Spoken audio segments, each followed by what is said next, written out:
Hey folks, it's your main man Ian. I'm here with Emmy. Emmy's a dog that came here for anxiety, reactivity, things that honestly we get a lot of dogs in here for behaviors like this.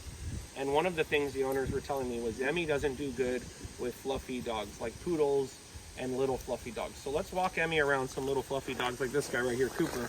Let's see how she does. So I see her being very curious about Gus.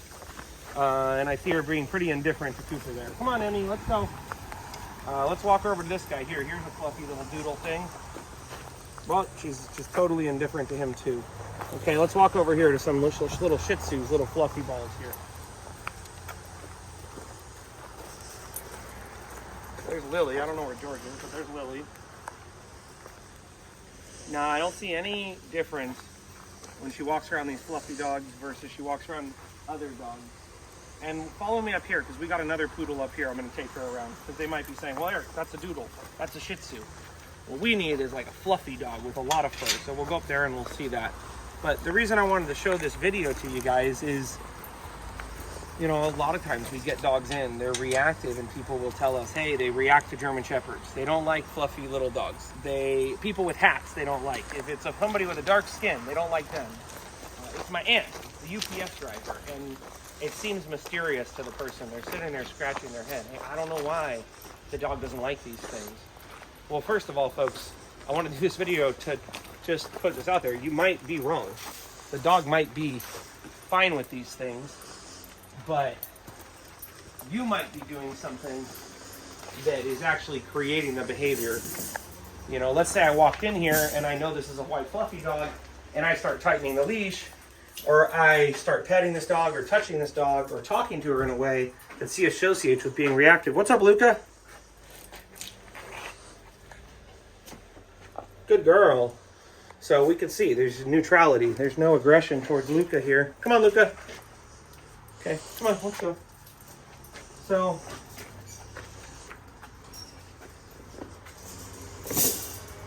these are things to think about, folks.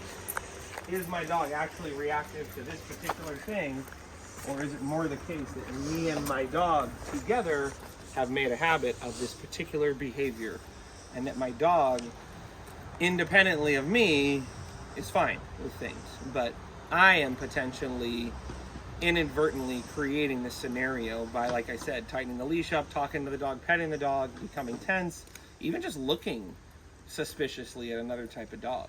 Like, it's going to create this pattern of behavior of, I see the white fluffy dog, this dog sees that I see it, I start tightening up, this dog starts reacting, and we just keep doing that over and over again. You know, so the real big takeaway from this video is, if you're saying, hey, my dog's reactive towards little white dogs or German Shepherds or golden retrievers or huskies or people with hats or people with sunglasses, you should take the dog to a qualified trainer and get the dog away from you, if it's possible, and see if that's actually the case. And hopefully it's like this dog, where that's not the case. The case is this dog has just learned to do those behaviors. She's not really that committed to the behaviors. Those are things she just probably does around mom and dad. So, long story short, if you're saying, hey, my dog has these particular views against certain breeds or certain types of people, the chances are it's not that your dog has made up its mind, it's that you have inadvertently or unintentionally, or someone at some point unintentionally conditioned the dog or trained the dog to feel that way and behave that way. And so that's basically it, guys. Like, your dog may not have issues around certain breeds. It may just be when you're handling the leash and you're doing whatever you do, the dog does whatever they do. And if you were to change what you were doing, the dog would change what they're doing. So that's why this dog, when she comes in here, she's completely fine with these other dogs, because the way we're handling the leash, the way we're talking to her, the relationship we have with her, everything from the way we are with her first thing in the morning to right before she goes to bed, it's creating a different way she feels, and it's creating different behaviors, and she's like, oh, I'm not gonna do that anymore. So hopefully you found this helpful video helpful, and hopefully for Emmy's owners, like, this just gives you a chance to see, like, she can be neutral with dogs, not because I'm having food in front of her face or I'm yanking on a collar, but just because the way I am in my relationship with her and my skills when it comes to handling the leash and communicating with her are at a level that she needs in order to succeed around these certain types of distractions. Okay? Till next time, we'll see you then, folks.